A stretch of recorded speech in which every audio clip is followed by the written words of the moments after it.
নমস্কার বন্ধুরা, আমি রেখা ঝটপট রান্নায় আপনাদের সবাইকে স্বাগত জানাই। আজকে আমি খুব সুন্দর একটি নাস্তার রেসিপি নিয়ে চলে এলাম। খেতে দারুণ লাগে আর বানানোটা একেবারেই সহজ। তো চলুন রেসিপিটা শুরু করি। এখানে দেখুন একটা মিক্সিং বোল নিয়েছি। এর মধ্যে আমি 5টা ডিম ফাটিয়ে দিয়ে দেব। দেখুন 5টা ডিম ফাটিয়ে নিয়েছি। এবার আমি ডিমের কুসুমটা আলাদা করে নেব।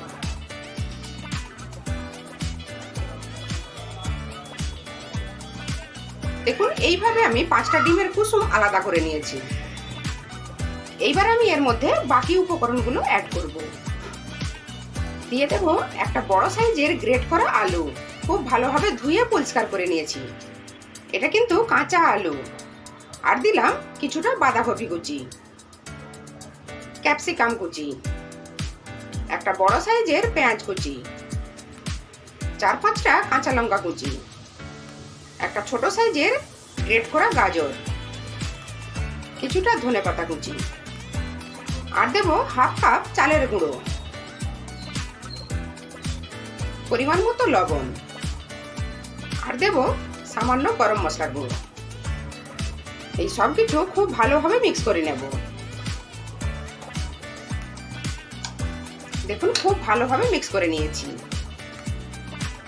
এবার দেখুন গ্যাসের ওভেনটা অন করে একটা ফ্রাই প্যান বসিয়ে দিয়েছি। ফ্রাই প্যানটা আমাদের খুব ভালো মতো গরম হয়ে গেছে।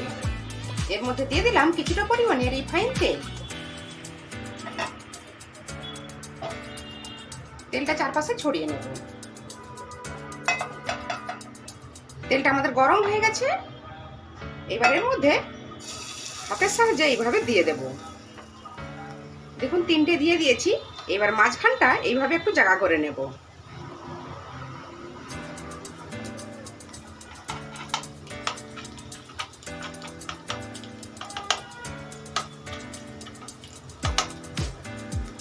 দেখুন সবগুলো জায়গা করে নিয়েছি। গ্যাসের ফ্লেমটা কিন্তু এই সময় লোতে রাখা আছে। এইবার এর মধ্যে দিয়ে দেব আগে থেকে যে আমি কুসুমটা তুলে রেখেছি, দিয়ে দিলাম।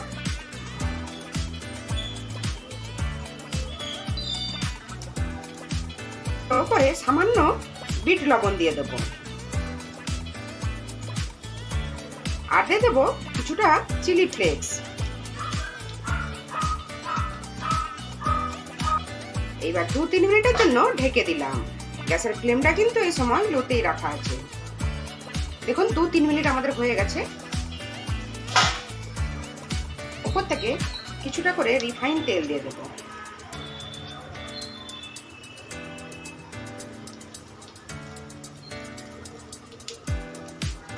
এবার উল্টে দেব।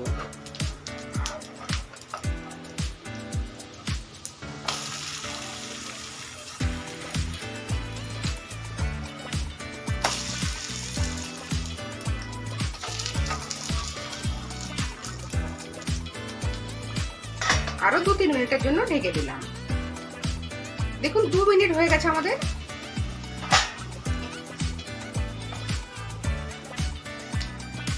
দেখতে পাচ্ছেন সবগুলো আমাদের খুব ভালোভাবে ভাজা ভাজা হয়ে গেছে।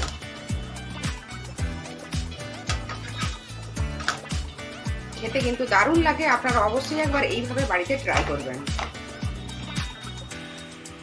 এগুলো আমাদের হয়ে গেল। একটা পাত্রে তুলে নেব।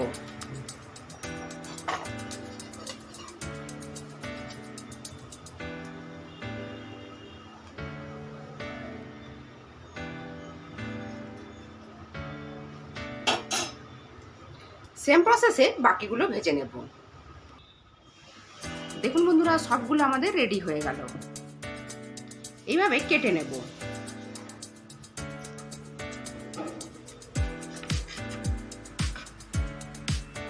দেখতে কতটা সুন্দর হয়েছে, খেতেও কিন্তু খুবই টেস্টি হয়।